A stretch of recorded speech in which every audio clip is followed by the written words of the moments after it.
When the holidays start to feel a bit repetitive, reach for a Sprite Winter Spiced Cranberry and put your twist on tradition. A bold cranberry and winter spice flavor fusion, Sprite Winter Spiced Cranberry is a refreshing way to shake things up this sipping season. And only for a limited time. Sprite. Obey your thirst. Every Who down in Who Newville liked the holidays a ton. But where to get great prices on gifts, they had no idea. None. They searched and they searched for great gifts under $25. Gifts for spouses and friends and even their toddlers. When suddenly one Who shouted, Walmart has what you want, knowing they have Lego, Tree Hut, and low prices to flaunt. So they enjoy the holiday season as Who's often do. Cheering and shouting, Walmart has incredible gifts. Who knew? Find gifts they'll love under $25 at Walmart. This episode is presented by State Farm. Having insurance isn't the same as having State Farm. It's like needing the protection of an offensive guard on the football field, but getting an elementary school crossing guard. Sure, they're both guards, but you can only trust one to keep your quarterback safe when the game is on the line. So don't settle for just any insurance when there's State Farm. Like a good neighbor, State Farm is there.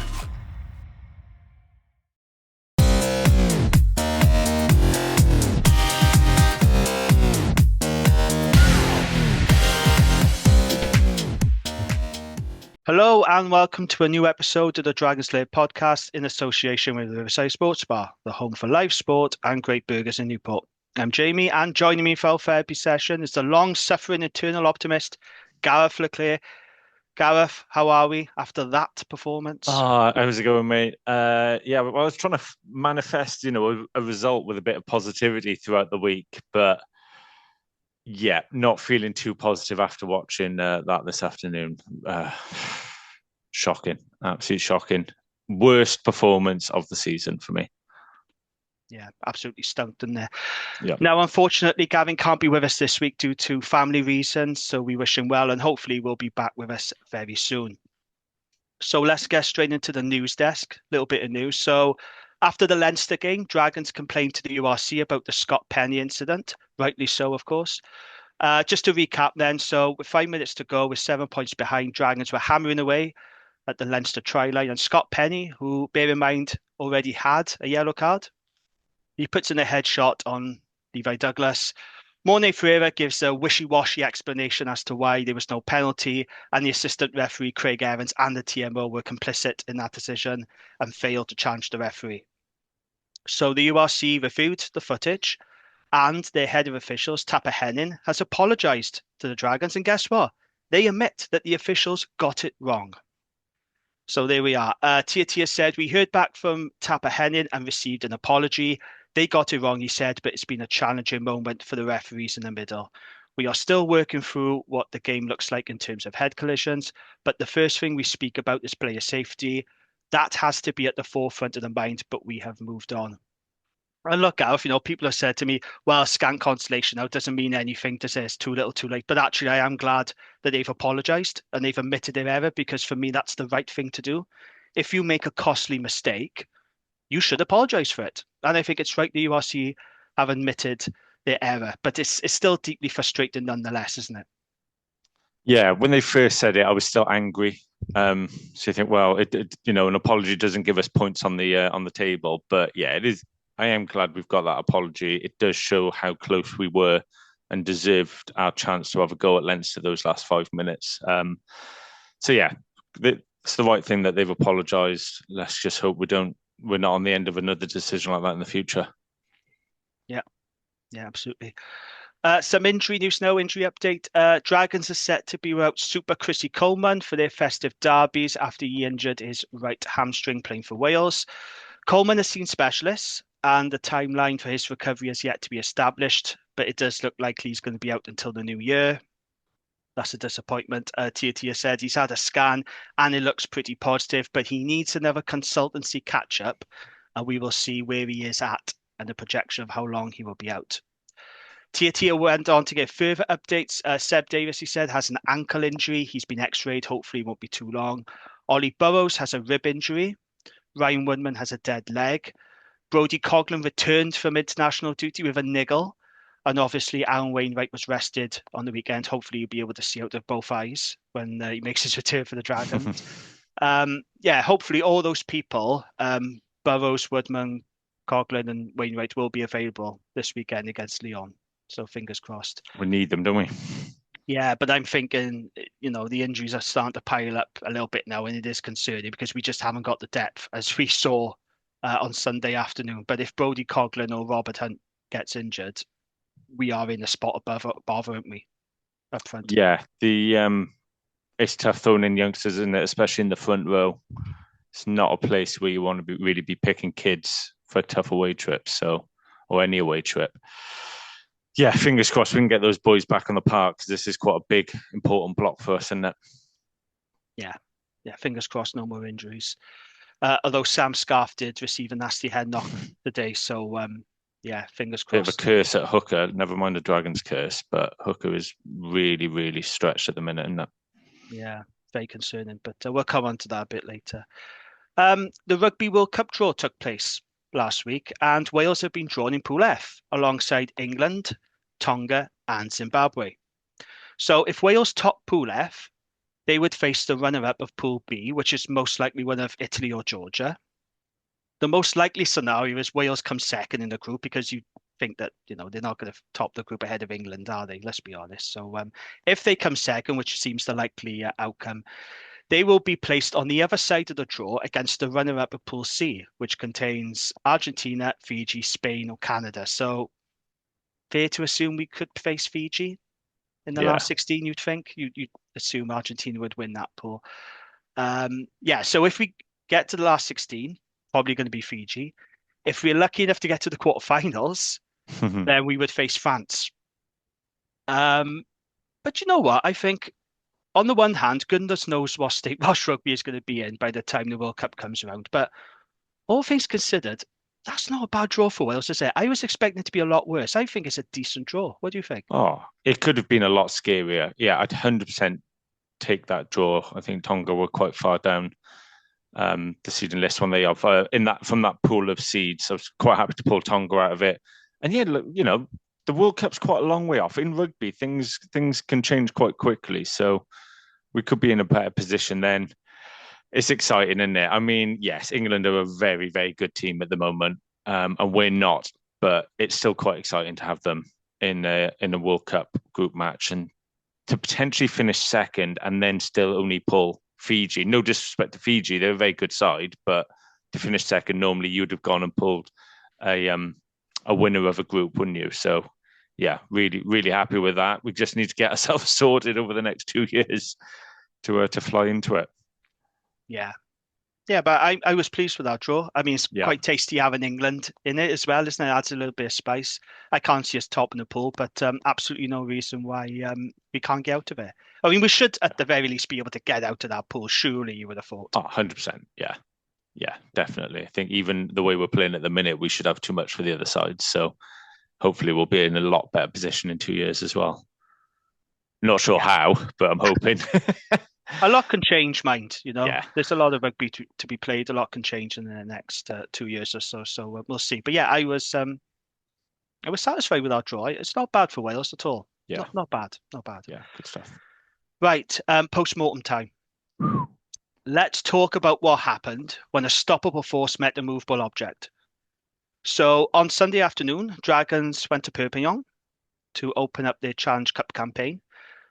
So going into this game, Dragons had won a competitive rugby match in 2025. And Perpignan lost 11 games on the bounce heading into this. And this is a team that sacked their head coach recently. Okay. So there was a lot of optimism about this game. You, Gareth, this morning on the group chat, you were very optimistic.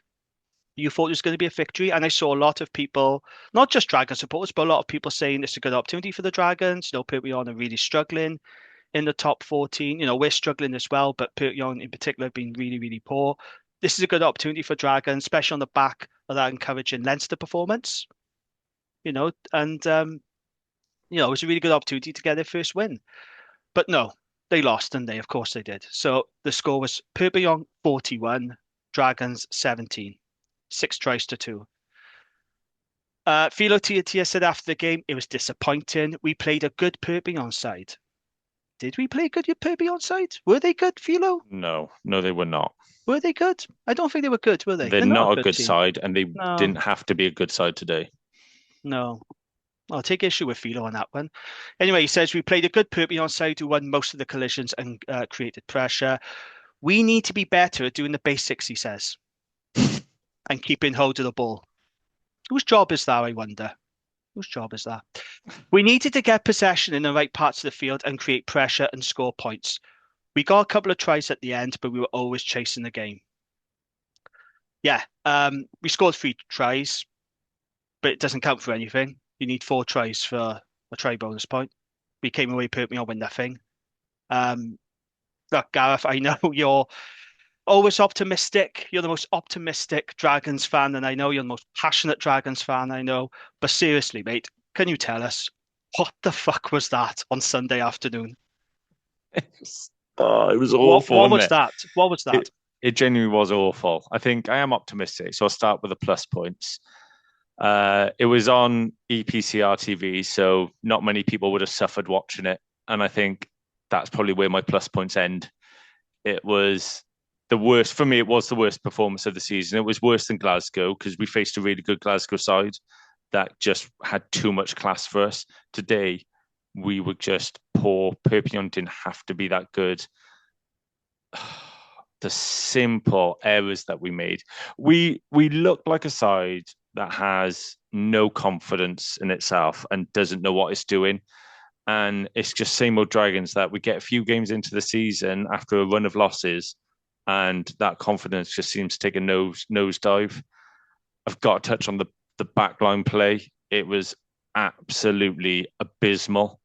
And at times we actually had a platform, so that there was no excuse. You know, we had people getting over the gain line for the first phase, and we did absolutely nothing off the back of it. It looked like we had no clue what to do with the ball, and then we're making basic handling errors. And you think, well, you only, these are good rugby players, really. They're not, they can catch and pass. So they're only making these poor handling errors when they're not 100% confident in what they're meant to be doing behind. So that was really frustrating. Just, you're not going to win any game of rugby at the moment scoring 17 points. And I feel like I say that every week watching us. Discipline was appalling. We were under pressure, but Perpignan didn't have to do a lot to put us under pressure. 1 or 2 good carries, and suddenly we were panicking and giving away penalties. It's making life hard for ourselves. And look, like the back row and Carter, they worked hard. There was a couple of turnovers in them, but I still believe we do have good players, but I cannot identify what we're trying to do. I mean, if Perpignan fans sang the He Knocked It On song, they'd have all lost their voice by halftime. We just, it was so frustrating. It was the worst performance of the season for me. And I just don't really know how you can even pick it apart. It was just, we never got going. Just so many basic, unforced errors. One other thing, I guess, on a positive was Shea Hope. I thought looked really lively when he came on. But again, his liveliness ended with Rossen not taking that ball to score in the corner. And you just think, you just have to take that as a winger. You should be finishing that all day. It was another Dragonsy moment, wasn't it? Oh, yeah. It's absolutely, it's just so frustrating. I planned my Sunday around watching that with my family. Got my boy in his Dragons top, and he very quickly lost all interest. So, yeah, frustrating. What did you make of it? I think this game for me, three takeaways from this game for me. I think it confirms to me that we are definitely the worst team in European rugby now. Yes. I think Dragons for a little while have been one of the worst teams. But when you look at other teams, though, Zebra, Newcastle, Perpignan, I think you can safely say, and it gives me no pleasure to say this, it actually hurts as a Dragon sport saying this, but Dragons are the worst professional rugby team in Europe. There's no doubt about that. Yeah. I think it shows that we're very poorly coached, although we've known that for a little while. And as you said, I think we look devoid of confidence. because we haven't got a win, and it doesn't look like we're going to win. I said a couple of pods ago to Gavin, I said, is it possible the Dragons could go throughout this season without a single win? And there's a lot of rugby to be played, but at the moment we don't look like beating an egg. And it's really, really worrying. I think, there are many positives to take out of it. Good to see the returns of Luke Yandel and Harry Keddy, though. Yeah. So that was Luke Yandel's first Dragons appearance for 14 months. So it's really good to see him back. It's been a long time since he suffered on the injury. Keddy's first game back for the Dragons since October. And it was nice to see him back. Keddy, Shea Hope, De Beer, Hunt, and Austin were good off the bench, I thought. I thought we looked a little bit better when they came off the bench. Other than that, I don't have any real positives to take out this game. The one thing I will say, though, how catchy is Perpignan's try music? Because it's been going round in my head all day. La la la la la la la la la la la la la la la la la. I was singing along to it on the sofa. This is like, what are you doing? It's like, it's catchy as hell. I can't get it out of my head. Did you like hear it? it 6 times in a game as well? Yeah, we'll catch on, won't it? Yeah, it was good, to be fair. I can't even think what we play when we score at home. We don't score many tries. Do we score at home? No, we don't score enough tries, do we? I don't know. I just thought it was really, really catchy. It was good, yeah. Fair play. It's that at the end as well. I really liked. I thought fair play. I enjoyed it. I didn't enjoy him scoring tries against us, but that try music was class. I loved to hear that Rodney Parade. But like I said, we never scored any tries, so it'd be pointless. In terms of negatives, where do you start? The scrum got absolutely pumped, which is ironic because we actually won the first scrum penalty. First scrum of the game, we won it. It was buzzing as well. I thought, we're on, yeah. And you thought, oh, hang on a minute, maybe we can have some parity up front. But no, it got absolutely marmalised, the scrum, which is no surprise, really, when you compare Perpignan's pack to the pack that we put out. That was a weak front five, let's be honest. No disrespect to the players that were selected, but that front five looked SRC standard. It didn't look up to the standard. Very inexperienced, yeah. Yeah, scrum success was just 71%. Which I thought would have been lower, I gotta be honest. But that's what the stats say, 71% scrum success. Defense was poor. Tackles missed 20. Not great, is it? Felt like more than 20. Yeah, that's what the stats say. But although we didn't even miss tackles for the one try, we didn't lay a hand on them. We didn't. I know. Get near them. Yeah, it just didn't look as tight as it should be, our defense, But that was pretty disappointing. The discipline was dreadful.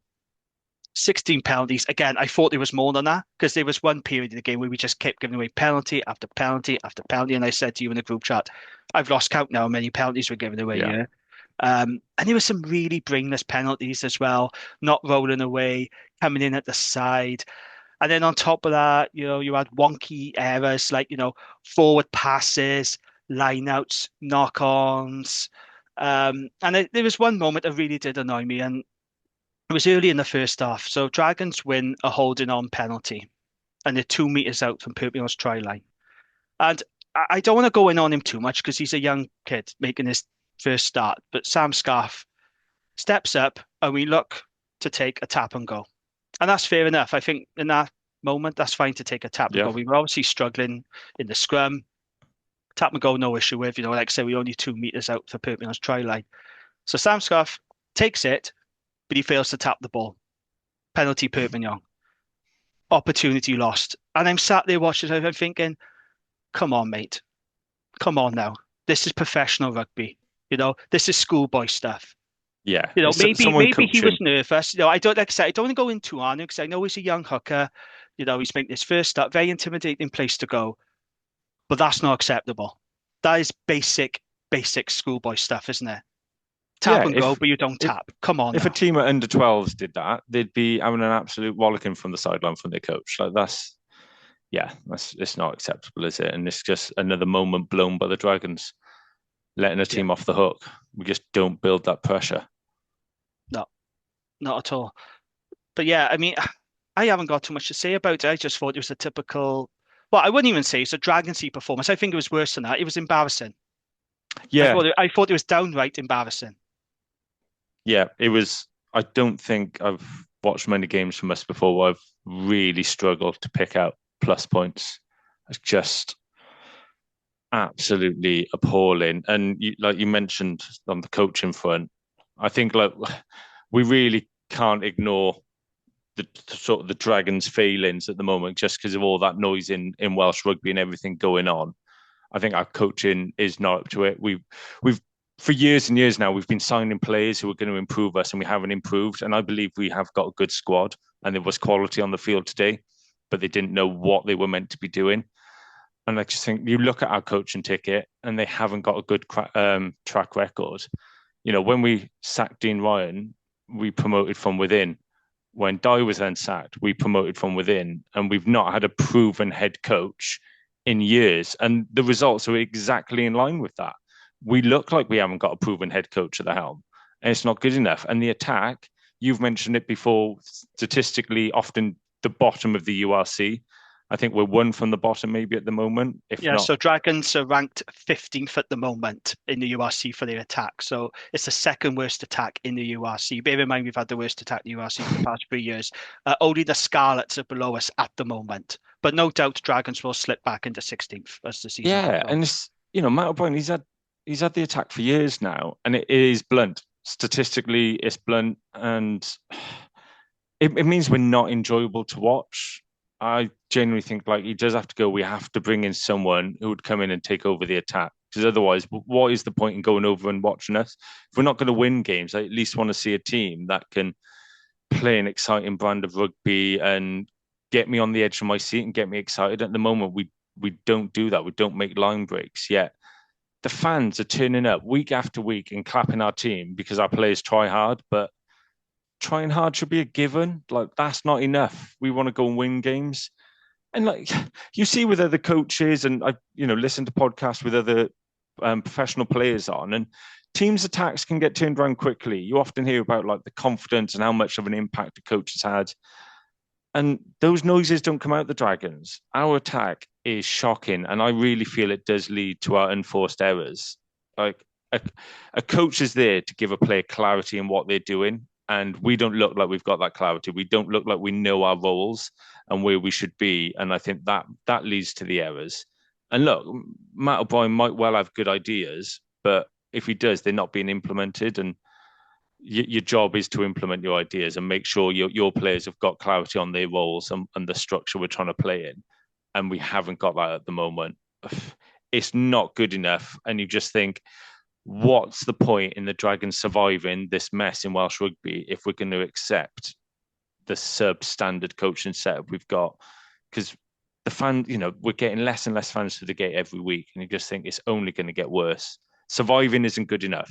There is no point in surviving if this is how we're going to play and this is how results are going to be.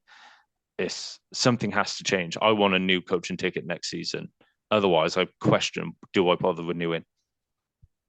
And if people like you are questioning it, Gareth, then I think that's pretty serious, isn't it? Because you have been very, very loyal, in fairness.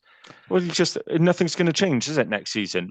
I honestly think you could sign 5 World Cup winning Springboks and our attack wouldn't get any better. We're so poorly coached, and it's just plain to see. Yeah.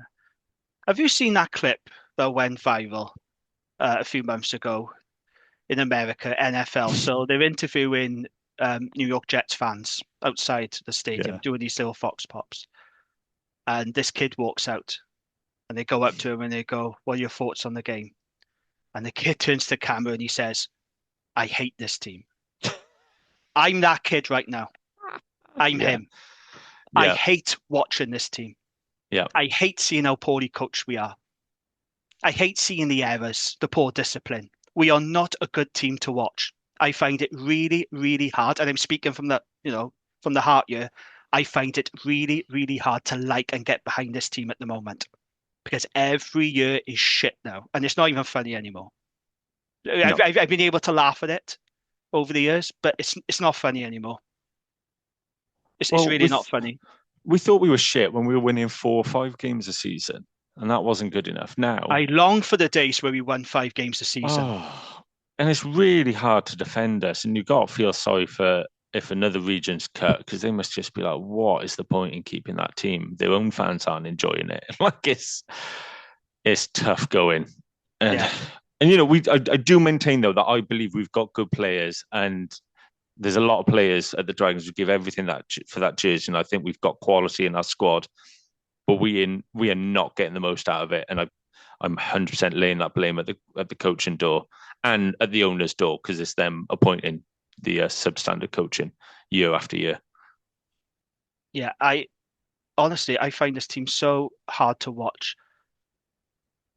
They make me want to punch something every time I watch them because of how bad they are and the errors and the discipline. I end up wanting to. They just put me in a bad mood. They really do put me in a bad mood. And I watched that today, and I was just in a foul mood. And then I watched Newport County straight after, and they lose to 3-0 to Bournemouth. They're out of the cup. So it's been a bad weekend for me, sporting wise. A really bad weekend. So Gavin has been in touch with us. He's got a lot on his plate at the moment, as Gav. Bless him. But he told us he managed to watch most of the game. He probably shouldn't have done, to be honest, with what he's got going on. Yeah. Because the Dragons are not going to lift his mood. I can tell you that now. No. But fair play, he did. He did watch most of it. He sent us his feedback. This is what he had to say about the game. He says the scrum was poor, but wasn't helped by illegal binding by the Perpignan tight end. Yeah, you see a lot of that in top 14, don't you? You know, they get away with it, don't they? He says the basics were not there and no real strength in depth, which is what we've been saying for years. He says, we are a very poor side, poorly coached, and eventually, he says, the goodwill will run out. I can understand why fans of other clubs think we should go. I agree. I agree with him. Yeah. And so I'm in a bit of a tricky spot at the moment, right? Because I've got a lot of good friends of mine who are Osprey supporters. And you know some of them as well, the Black Feather they're boys. nice bunch, aren't they? They are. They're lovely guys. I got a few Scarlets mates as well. I am finding it at the moment really hard to defend the Dragons with these performances. Really, really hard, to the point now where I'm just not going to anymore. I cannot defend a team that hasn't won a competitive game of rugby in 2025. A team that hasn't won a URC away game for over 3 years. A team that can't even beat Cardiff for over a decade. It's pathetic, it's embarrassing, and it's a kick in the teeth for good people like yourself, Gav, who have support this team from the very beginning. You're so loyal, you're so optimistic, and yet this team will never reward you for your loyalty. Every week you're getting let down, and it's people like you I feel sorry for. Yeah, I don't know what to say. I'm genuinely gutted. I mean, I had to take the dog for a walk afterwards, and it was raining, and I didn't even put my hood up because I just was trying to wash away the sadness. But it's but it's really hard at the moment with everything going on in Welsh rugby and the narrative. When you're seeing really angry and emotional Ospreys and Scarlets fans questioning why are we still in existence and one of their teams will be cut. And I get it. I completely get it. I'm not going to justify it. I'm not going to defend this team. If they're going to put in performances like that, no Dragons, I will not fight your corner. I'm not doing it anymore. Yeah. My in-laws are Scarlets fans and I know Ospreys fans, and I would happily have the conversation or bring it up and I'd defend us to the death. And now I'm like, I just avoid the subject. I'm like, yeah, let's hopefully not talk about that, because what can you say? And we all know the Dragons do great stuff in the community and all that. That's great. But ultimately, we're a pro rugby side, and the pro rugby is absolutely shit at the Dragons. And I know we joked today, didn't we, on the group chat? You're like, can the Ospreys win the East license so we can have a good team to support out of Rodney Parade? Because you're like, oh. Yeah. I wrote that on X, and I had some, very disgruntled replies from Ospreys and Scarlets fans telling us how we still go in and we're staying on Welsh rugby. And, I'm not going to push back against it. I'm not. No, if they play like that, I am not doing it. Yeah. And that's why, with everything going on in Welsh rugby, the owners can't ignore this and just go, right, we'll just float into next year, do the same again, and then see where we go from there. Things need to be addressed now, ready for next year. And I really hope they are. This time last year, we were talking about, or maybe not at this time, but at some point last year, we were talking about, 2 marquee signings and how much better we're going to be. Well, that never happened. And we're told we're going to get a really good experienced coach. Well, that didn't really happen, did it? Because we didn't bring anyone in of any caliber. So I'm starting to lose a little bit of faith with our owners. And I know they've got a lot on their plate off the field, but there's no point in fighting for us to survive if we're going to be absolutely shit. So make sure you're doing everything you can to sort it out on the field and appoint a good coaching team for next season, please. And it's really frustrating because when Philo Tia came to the club, I thought it was an excellent appointment. And actually, you did see a difference. When he was defence coach, Yeah. you saw a difference. There was a lot more aggression. There was a lot more bite. It was Yeah. a bit more tighter. But that decision to It's not a head promote him coach, is he? to head coach, and I said at the time, me and Gavin did an emergency pod, and I said, this is not the right decision. His record is woeful. And listen, I want to make it very clear. I really respect Philo Tia as a person, and I really respected him as a player. Yeah. He was a fantastic player. He is undoubtedly one of the best overseas players Welsh rugby ever had. He is adored at the Ospreys, and rightly so. But his record, he's been in charge now for 23 games. He's won 1. He's drawn 3 and he's lost 19. He has a winning percentage of 4%. Oof. 4%. It can't go on like this. I'm sorry, it can't go on like this. Can it? No. And today was a chance as well. I know the scoreline looked like we were battered, but Perpignan weren't very good. They really weren't. It's absolutely abysmal. That record is shocking. He's not a head coach. We need to bring in experienced coaches. We know we're not going to suddenly have the squad of Toulouse, but we need coaches to get the most out of this squad. We're not playing to the sum of our parts at the moment, let alone beyond it, which is what you'd really hope a great coaching group would do. We're not even the sum of our parts because I think we've got quality players. It's so frustrating to see players working hard, but I feel like they're in a structure that is just doing absolutely nothing for us. Yeah. I do feel sorry for some of the players as well, because I think there's a lot of effort going in, but we just look bloody clueless. It is embarrassing to watch. Oh, they are. They are an embarrassment right now. It gives me no pleasure to say it. I really do want to do this pod putting the boot in, but when you put in performances like that, no, I'm sorry. I'm not going to stand for it. We have to make our voice. Well, we have to make our voices heard because that is not acceptable. That is not acceptable. What we saw today. But I want to know: do the owners care? Are they happy to survive, or do they want us to thrive? Because Buttress is critical of Wales and Welsh fans trying to pull positives out of how poor we were in the autumn. Well, so this is what somebody said on Facebook. Actually, I think it was Andrew Jenkins. He made a very good point when he said, no winning over a year in any professional sport is simply unacceptable. David Buttress was very critical for Wales fans and media for accepting 50 points defeats and taking positive a few weeks back. So I do wonder how he squares that off with our results and can continue to have faith in coaches. He's right. Andrew, he's right. Listen, I love David Buttress to bits. We've had him on the pod a couple of times, defend the pod. But he's right. If you're going to hammer Wales for being uncompetitive and losing and taking positives, then you got to accept it with the Dragons. Because we've been taking positives out of 40, 50 point damage for years. Yeah. You got to accept it. So it's a fair point, I think. Yeah, I think he's absolutely spot on. And I don't want him to come out and go, oh, yeah, we don't want to lose. Obviously, I guess there's only so much we want to say. In fact, I don't want him to come out and say anything. He says plenty. I want to see actions. I want to see a top coaching ticket appointed. And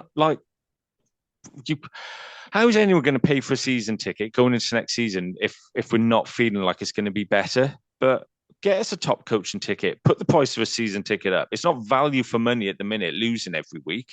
Value for money is I'd pay more to see us win. Yeah. Oh, I'm just frustrated. And, we had fans travel to Perpignan today, put their hand in their pocket to go there. To be fair, quite a few Dragons fans went over there. Yeah. So I saw that on the socials, yeah. You're like, hats off to them, but... Yeah. Richard retired, a lot of them, let's be honest. But, yeah. Let's be honest. But they still went. I'm sure they had a lovely time. But the rugby itself, they couldn't have been happy with that, surely. Yeah, I hope the beer was good because the rugby was bloody awful. So yeah. But what are we doing about it? Are the owners doing anything about this? There have been times where I have, not in recent seasons, but there have been times over years where I've questioned the effort of the players.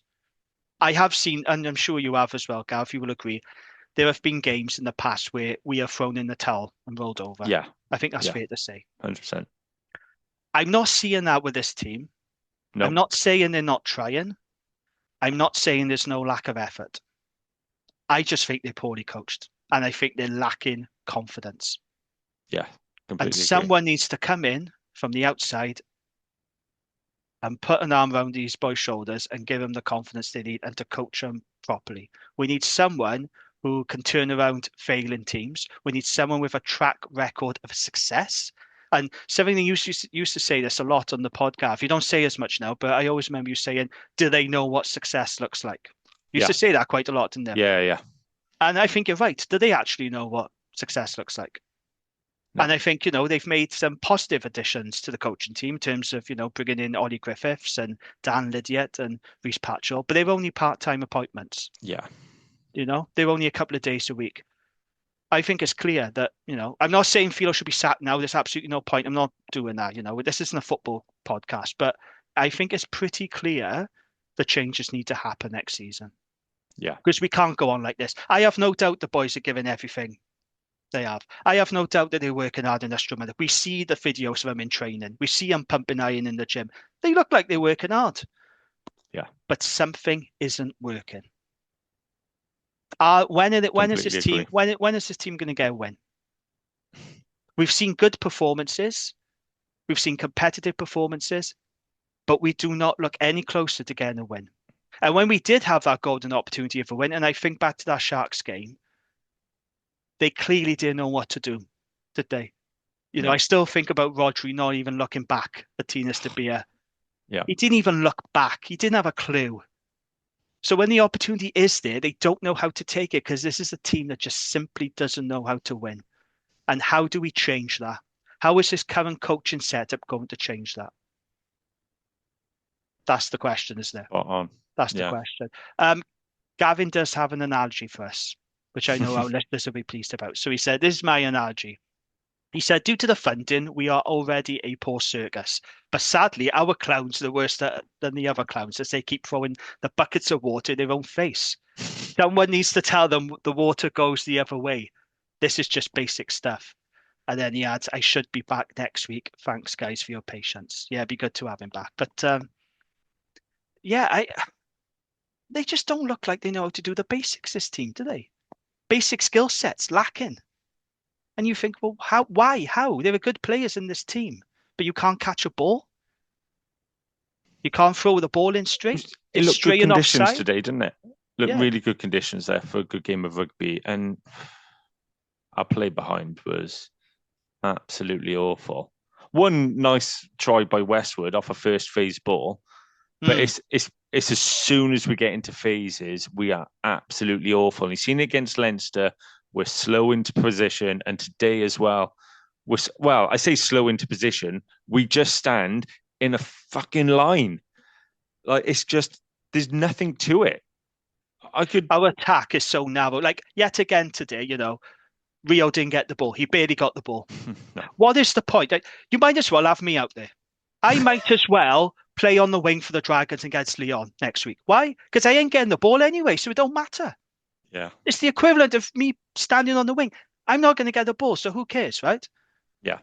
Rio is a good player. He needs confidence. He needs to score tries. We know what he can do, but he doesn't get the bloody ball because we're so narrow all the time.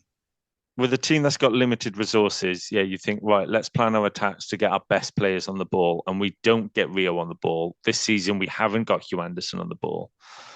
Oh, we are absolutely shit. We don't normally record on the same day as a match, so I haven't had a chance to get over this, and I'm just I wouldn't change my opinion, though, Gareth. I wouldn't change my opinion. Like sometimes, you need a day or two to stew on it. Like sometimes I've been really angry after a game, and then the next day I've had time to reflect, and I watch it back and go, well, actually, it wasn't as bad as what I thought, or but no, that was really, really poor. But there was elements of today that were the worst it's been all season, but the attack has been bad now for numerous seasons.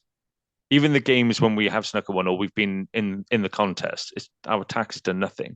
And I feel that's why we haven't got over the line in a couple of the games we fought really hard to be in earlier in the seasons, because we couldn't score enough points. And that's down to the attack. Just why am I paying to go over and watch a side that I know aren't going to make fucking line breaks? I don't watch rugby for someone to try hard and make lots of tackles. Like, yeah, we do appreciate that. But, I want to be entertained. I want to see players scorching up the wing and making big breaks and getting the crowd on their feet. Oh, God, we are It's awful. shapeless. And I had a couple of texts today from people saying, like, your attack is so shapeless and, like, there's no direction at all, is there? And I'm like, no. But then I've explained to them, but it's been like that for the past 2-3 years, and it's not going to change unless a change is made. That's the reality that we're in. We are where we are now. Until our owners actually do something about it, we're stuck with what we got. So it will continue. Let's go to listeners' comments then. As you can imagine, they're not exactly cheery either. Matthew Williams says, I paid for this game. Well, more for you. Thinking that we can build on the Leinster game. I regret it. We have nothing good about this. We can't attack. We can't defend. We're powder puff.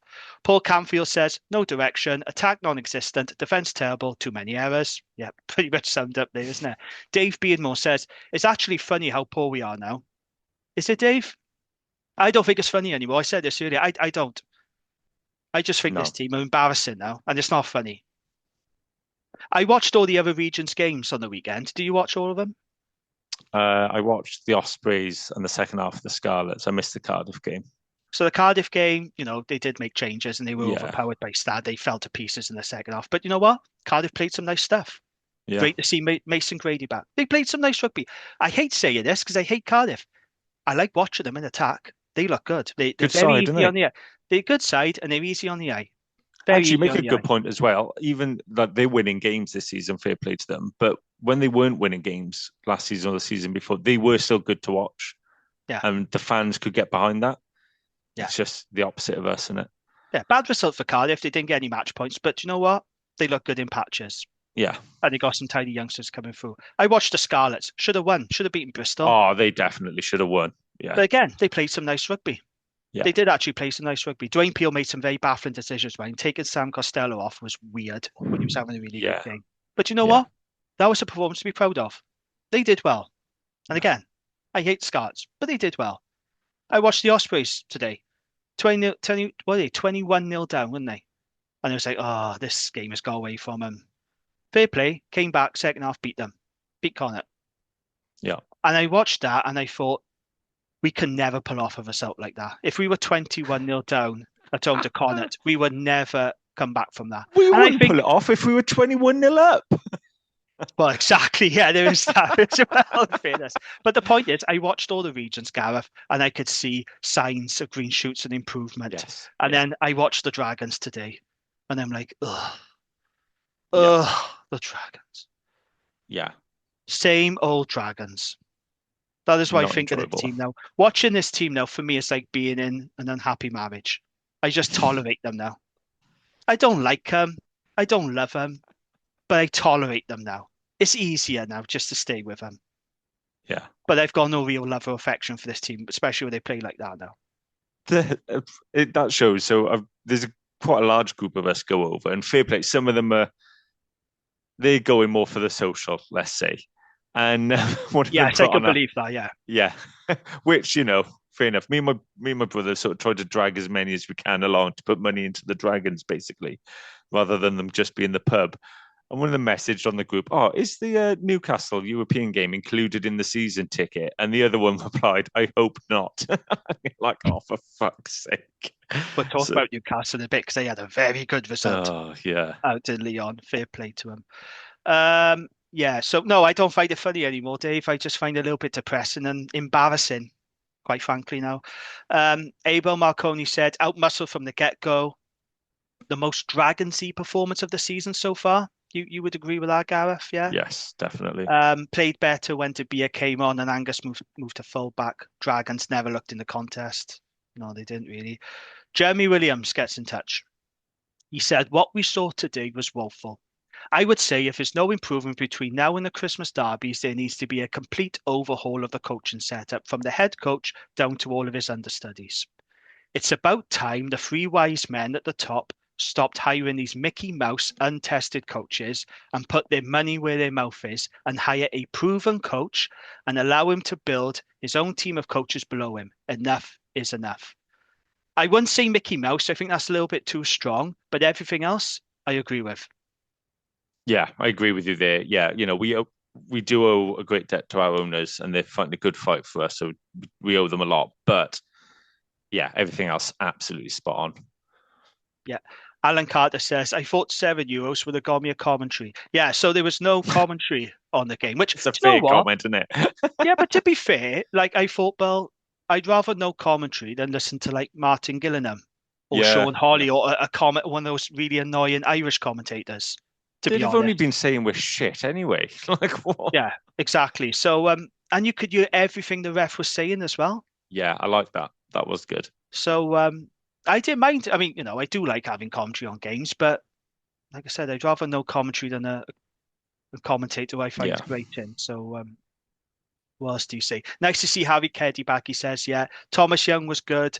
Scrum was a disaster. Yes. Another injured hooker. Yeah. They're all added up now, aren't they?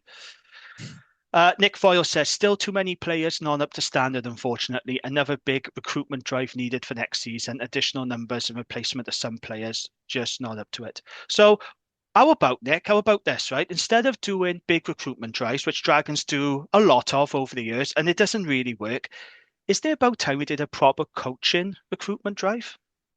Yeah. That's what I think we should be doing now. I don't think we need to go out and sign 10, 12 players every season. What I No. want to see, I want the Dragons to go out and sign a proven coach with pedigree. I wanted us so bad to go out and sign Stephen Jones, but he's gone to Newcastle Red Bulls now. Yeah. That's the caliber of coach that we should be going after now. And look, Dragons are a hard sell, right? How do you persuade coaches to come to the worst team in Europe? That's a challenge. But then you look at Newcastle, right? They've got Yeah. money. Their owners are splashed out. Like I said, Stephen Jones isn't going to Newcastle for unlimited supply of Red Bull, is he? Well, And I under think the what the owners have to do is recognise that they need investment. They need to get their wallets out and go out and sign a proven coach. Signing 12, 15 players every season, that's not going to cut it anymore. It's not going to cut it. It's not going to work. You've got to go out and sign coaches because you could have a world-class team out there, right? But if they're being poorly coached, then you're not going to get the best out of them, are you? So what's the point? Go out and sign a proven coach with pedigree, someone with experience of success, someone with experience of turning around struggling teams. And they are out there, but it will require owners to open their wallets and do a bit of work on it. yeah, What was you going to completely say then? agree. Do you know what? I keep getting so many angry thoughts in my head. I think I've lost it. But but yeah, no, I completely agree. It does need to change. And yeah, the recruitment drive. What's the narrative going to be in the summer? Because last summer it was, oh, we had got it wrong, but we're going to get it right now. We're signing all this quality. What could the narrative be next season? Because apparently we made good signings this year, which again, I do believe we have made good signings. We've signed good players, but we're not getting the most out of them. So yeah, I would honestly rather all new coaches than any players whatsoever. So I feel we could get so much more out of this group. And on you said there, and I think some of the comments have said it, and I've said it, like a very dragonsy performance and all that. Yeah.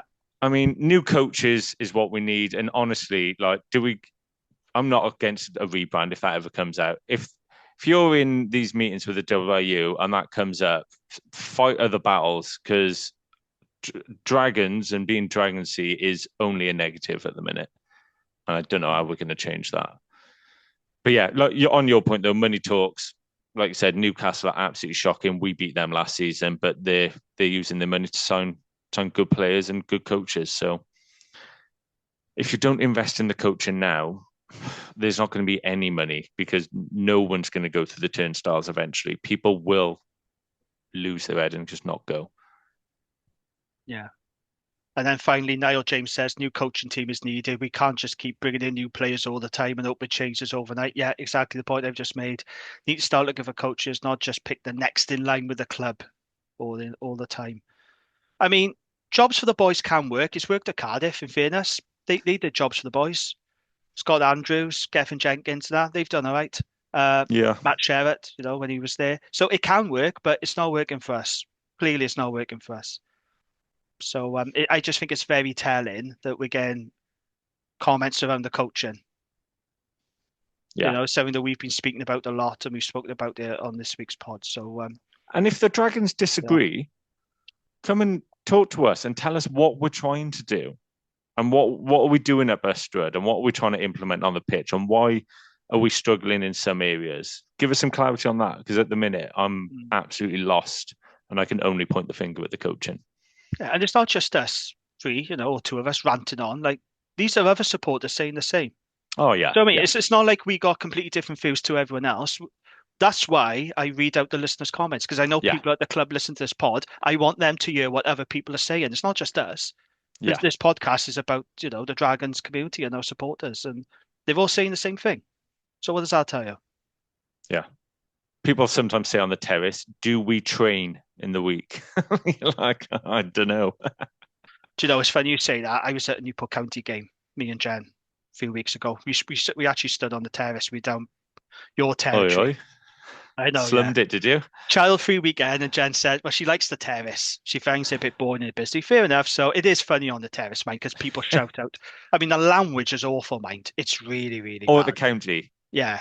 Yeah. It can be bad at Dragons, mind. I can go into fruity territory. I've had to apologise a couple of times, but not as bad as Dragons. Like, it's really, sorry, it's county. It's really, really bad at the county.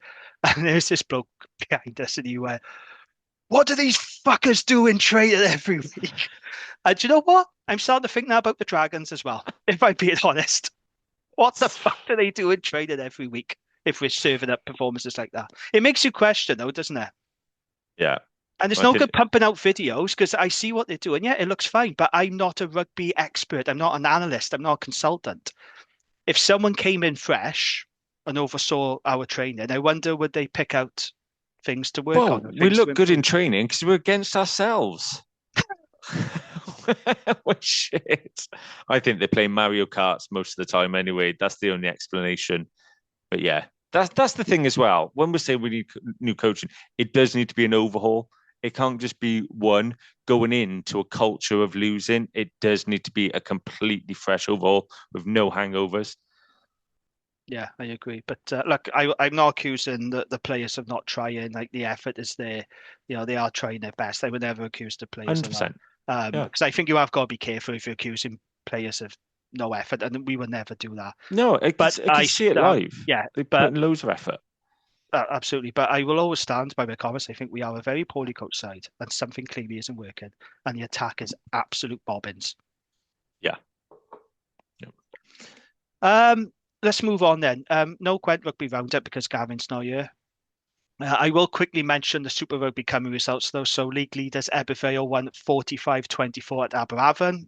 Fair play, they are flying in the Ebbw. Swansea Pontypool was postponed because of the weather, and then Newport lost 22-19 away to Llandovery. So that means that. Sorry, what was you going to say then? Sorry, just a tough one. Newport, they were leading as well, weren't they? They were, yeah. So what does that mean? That means Ebbw are now 5 points clear at the top of the table. Newport remain in 6. And unfortunately for Pontypool, they are still bottom of the Super Rugby Cup table, just 1 point behind Perpignan. Disappointing season for Pooler this year, and they've got the biggest allocation of Dragons players, I noticed. So I don't know what else. Well, I wasn't going to say that. I wasn't going to make that joke. You said it, not me, but it does make you wonder, doesn't it? It does make you think. Makes you think. Just a reminder, if you haven't already, please subscribe to the podcast so you don't miss an episode. We are available on Apple Podcasts, Spotify, the Rap YouTube channel. We're over 2K at the moment, subscribers on the YouTube. We're getting a lot of hits on YouTube, by the way. We seem to be doing well on the old YouTube. People enjoy misery, don't they? Or misery likes company. Misery loves company, yeah. So if you prefer to watch us, see our ugly mugs on the screen, then make sure you subscribe, like the video, hype it as well. There's a hype button. All the last shit you want to do, just do that. It does help out a lot. Follow us on the socials. We are active on Facebook, X, not so much on Blue Sky because Blue Sky is a bit shit, I think, but we are on it nonetheless. If you want to get in contact. And if you leave us a review on Apple Podcasts, that would be very handy. If you leave us a 5-star review on Apple Podcasts, you will get a shout out on the pod and also on Spotify as well. But Apple does help us out quite a lot. Right then, let's look ahead to Sunday then. Dragons hosting Lyon, the Ronnie Parade. It's on a Sunday, I believe, isn't it? Sunday. Yeah. Oh, yeah, it is. I just said that. Sorry. I've lost my head now. All this Dragons misery now is making my head spin. Yes, Dragons hosting Lyon at Ronnie Parade on Sunday, kick off at 3:15. So a very surprising result happened in our pool on Saturday. Lyon lost at home to Newcastle Red Bulls 14-23, a result that nobody saw coming. And that does make me think how this game is going to go on Sunday. What's going to be Lyon's approach? Are they just going to give up the ghost now and go, well, we didn't get any points, we lost at home, who cares? Or are they going to come down with a point to prove and try and get the European campaign back on track? Because they are actually one of the bookies' favourites to win this competition. They're one of a number of teams tipped to win it. So it'd be interesting to see what their approach is. I mean, Gareth, on the back of that performance out in Perpignan, I mean, we will play better, no doubt. I have absolutely no doubt because we are at home, and we will have some boys back, including Wayno. But if we'd won today or put in a good performance, I feel a little more optimistic going into this one. But I've just totally lost hope a bit now. I don't know. You're the internal optimist on this podcast, Will you tell us how are you feeling heading into this one? Well, when I seen that result for them Friday night, I thought, brilliant. They're not going to care about this competition now. If you lose a home game, surely send a second team to Rodney Parade that you're not bothered about, and we'll go and turn them over. But after watching us today, Lyon could do that. They could send a second team here, not be bothered about it, and still turn us over because we have a habit of just gifting teams ins, and they'll just take advantage. But yeah, I think you're right. We will be better. We'll have some players back. But will we score enough points? So I have no doubt we're going to work really hard next Sunday. I have no doubt we're going to fight for everything next Sunday, and we're going to tighten up the defence. But will we score enough points with our attack to actually win a game of rugby? Well, I haven't seen any proof that we can do that so far this year, let alone this season. And will we have a set piece? That's the worry. And part of that is due to injuries. It is tough having youngsters being thrown in. But without a set piece, you're always going to struggle. But it's a winnable game, especially if they don't take it too seriously. But I just don't have the confidence that we can score enough points to actually win it. I think it's going to be another classic home contest where it's going to be pretty tight. I just hope we have enough to get it over the line, but it won't mask how I feel about the coaching setup at the minute. I don't think that's ever going to change, though. I say, even if we win a couple of games. No. Which doesn't look likely at all the way things are going. Like I said, there are some really good individual performers, and there have been some competitive performances, but we don't look any closer to actually winning a game of rugby. We're just a joke, aren't we? We are. Well, if we're being honest, I think we've been a joke for a little while now. This isn't a recent thing. Dragons have been the butt of many jokes in Welsh rugby for a long time. It's funny reading Perpignan's X, the supporters on that. I think I sent it to you as well because you can translate, from French to English. And when Perpignan announced their team, it was just full of Perpignan supporters saying, "First win of the season." And somebody said, if we don't beat Dragons, we won't win another game this season. Which I think it just sums up people's attitudes towards the Dragons. They're not liked, not respected because they're an easy target. And every team, every set of supporters expects to beat the Dragons. Nobody fears them. We used to be people's sort of like second teams. We used to play some good rugby, but we weren't enough of a threat at the top of the table. But now, I mean, you only hear Cuthbert on any podcast that he's on, and he always has sly digs and jokes at the Dragons' expense, which used to really annoy me, and I used to really hate him for it. Now, half the time, I just think, yeah, you are right. He's still a dick, but he's right. I'm not a big Alex Cuthbert fan, but, Dragons support that on themselves. Yeah. They are the masters of their own downfall. They've brought this reputation on themselves. So people are going to make snide comments about Dragons. People are going to be snarky because they bring it on themselves by putting in performances like what we saw on Sunday. And once you get a reputation, it's really difficult to shift. Yeah. It's really And difficult to shift a bad reputation. it can't fly under the radar now either. With the region potentially being cut, it's not flying under the radar that we're absolutely shocking because the microscope is on us and people are actually not going to pity us. They're going to hate us for surviving. We're seeing it now. We're seeing it now from other supporters, especially those in the West. And like I said, I'm not defending the Dragons anymore. I'm not doing it. If anyone comes up to me and says, "You lot are fucking disgrace and you're a stain on Welsh rugby, and I wish you would close instead of one in the West," I'm just going to go, "Yeah, okay, mate.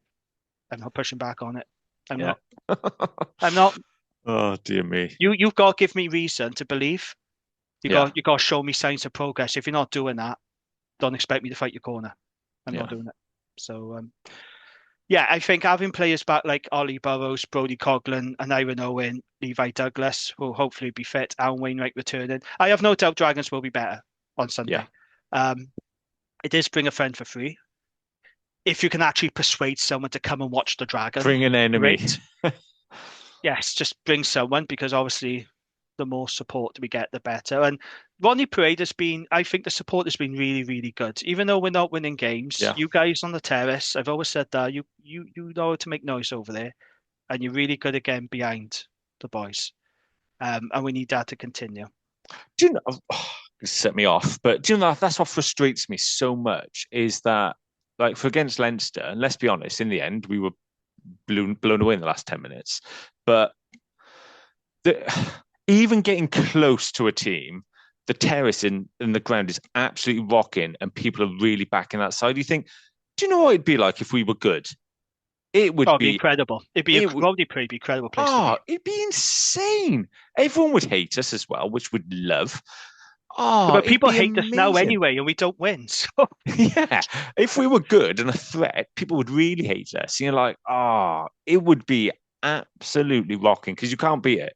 The atmosphere of Rodney Parade is brilliant. And if you give us something to cheer about, it's going to be absolutely amazing. And it could be really special. Not to sound cheesy, but it really could be. And you're like, I've been hoping for it to get back to the days where we win a lot of our home games for a long time. And I am running out of a bit of patience now. Please, owners, if you're fighting this hard to make us survive, make us good.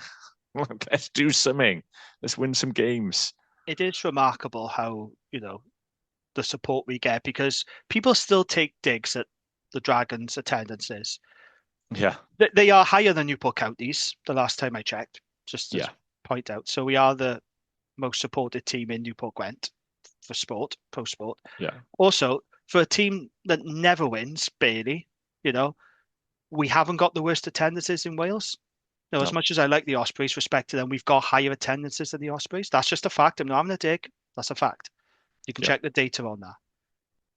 And it's remarkable that people keep turning up week in, week out to see a team that just doesn't look like it can win a game of rugby. And I respect that. I do respect that. Like I said, I feel now I'm in this unhappy marriage situation where I just go and I tolerate it. Now I just put up with it. But it's hard work. And like I said, I'm finding it very, very hard at the moment. Winning rugby brings supporters in, though. I guarantee if we were a good enough side to win half of our home games or more, I'd be able to get another 5 or 6 people along with me because I've had more people come with me over the years.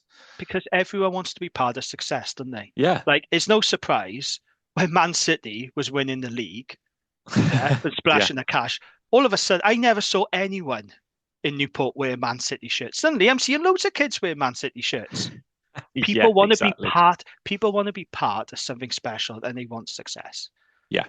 And if the Dragons, I mean, it'll never happen, but if they did actually turn a corner and started winning games regular, I think we get a lot of support at Rodney Parade. Yeah. I'm not saying we'd sell it out every week, but we could get, I don't see any reason why we couldn't get 6-7K every single week. Easy. Yeah. I really think we would. I think that's realistic because people will turn up to see a team that's competitive and winning. But if you're just losing every week, if you've got a reputation of being a laughing stock, which that's what we are now, we're perennial losers, then Only the hardcore is going to turn up. Yeah. Only us lot are turning up. We're not getting casual. We're not winning new fans. We're not bringing in any casuals. It's literally only the hardcore support that's turning up at the moment. Well, bring a friend for free. I think, well, how do I sell that? Don't come see the Dragons. No. Oh, come on. Why? Beer in a plastic cup? Like what? Like, that's about it. Like, well, can I just stay in the warm pub? Like, I have persuaded my brother to come along to the game. Don't you like your brother? We don't get at the moment. That's why I invited him. No, that's not true. I love him to bits. I love my brother to bits. But he's turned down. He has actually turned down free tickets in the past. But yeah, I think because we haven't seen each other for a while, and we said we'll have a couple of beers, so we're going to do that. Fair play. But, yeah, he always says to me though, "Oh, I don't know how you do it. I don't know how you and the Dragon supporters keep going every year." But he said it's so awful. I don't know how you do it. And I am starting to question it myself now. I'll be honest. There are a lot less. I don't know what the numbers look like, but there are less people on the terrace. For the Leinster game, we were like, we've got a lot of room around us. There's just getting more and more space every time there's a Dragons game. Still generating a lot of noise, and you still see the familiar faces, but yeah, numbers are slowly dropping. And you just think next season, when it's do I renew? When you've got that question, I think a lot of people who thought, right, this is the last chance this season, aren't going to bother unless there's significant changes. The time to worry is when the familiar faces are no longer familiar, like when you just don't see them anymore. Yeah. And there's even more space on the terrace. Yeah. Scary, isn't it? It is. Dear me. Predictions time. No, I'm not going for Dragons win, especially not. Like I said, I think we'll be better, but I don't have any faith or confidence in this Dragons team at the moment, and the injuries are piling up as well. On top of that, like I said, I feel sorry for the kids. You know, guys like Sam Scarf being thrown in and all that, but I can't back this Dragons team at the minute. They're going for Lyon by 14.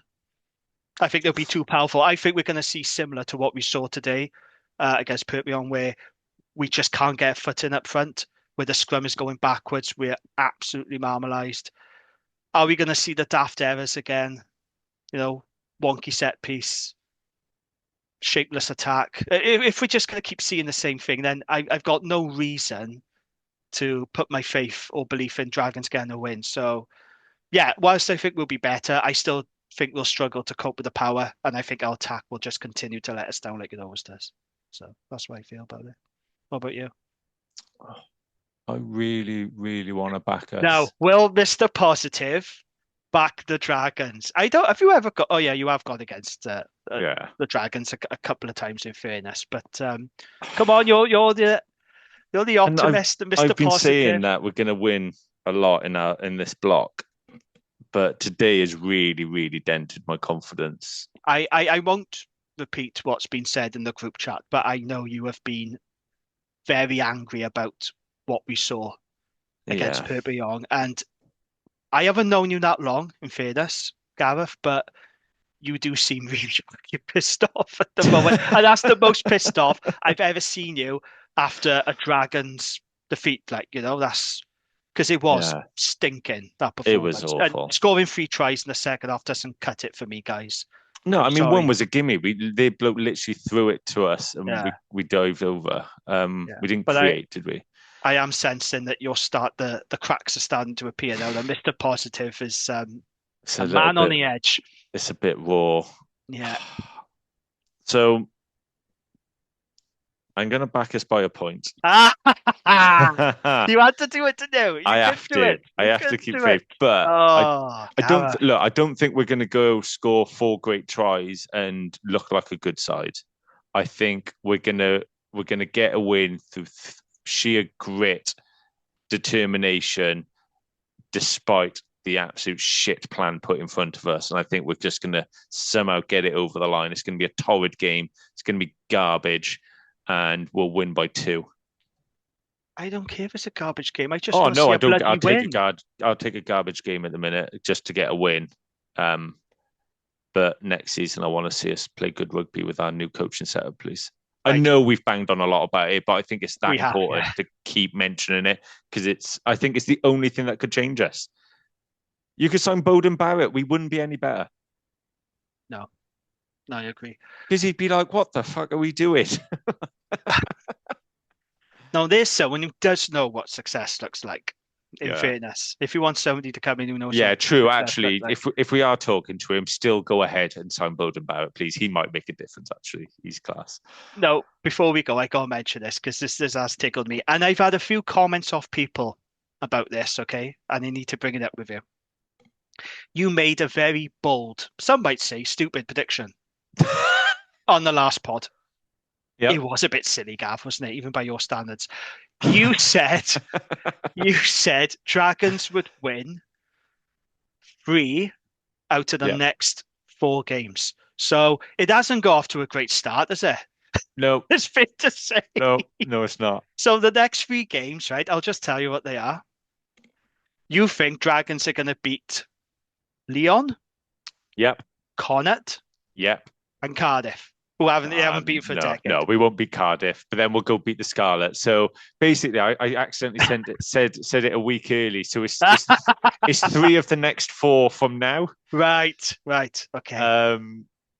Yeah. No.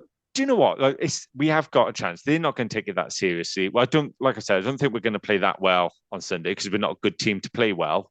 But we have got a bit of bite about us at home this season. I think we will get something over the line. This is as bad as we were today at home. We've been a decent side. Then we roll some momentum into the Connacht game. We turn them over.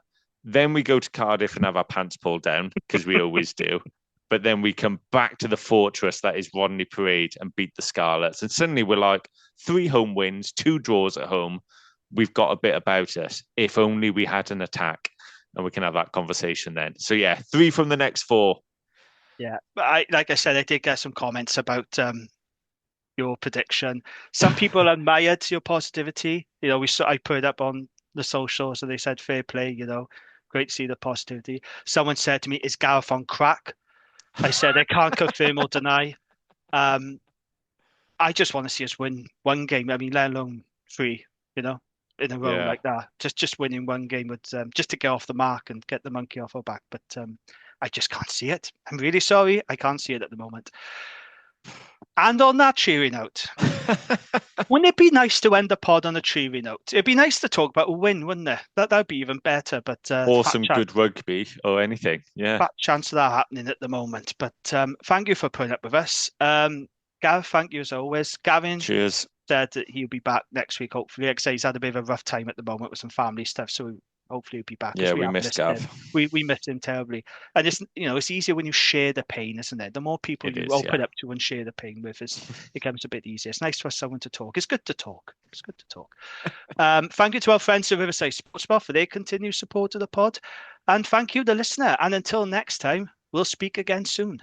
Goodbye.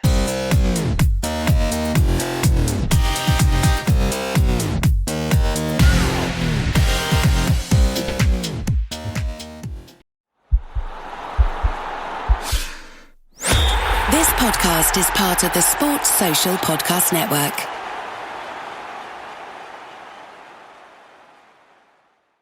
Hey, Ryan Reynolds here for Mint Mobile. You know, one of the perks about having 4 kids that you know about is actually getting a direct line to the big man up north. Mm-hmm. And this year, he wants you to know the best gift that you can give someone is the gift of Mint Mobile's unlimited wireless for $15 a month. Now, you don't even need to wrap it. Give it a try at mintmobile.com/switch. Upfront payment of $45 for 3-month plan equivalent to $15 per month required. New customer offer for first 3 months only. Speed slow after 35 gigabytes if network's busy. Taxes and fees extra. See mintmobile.com.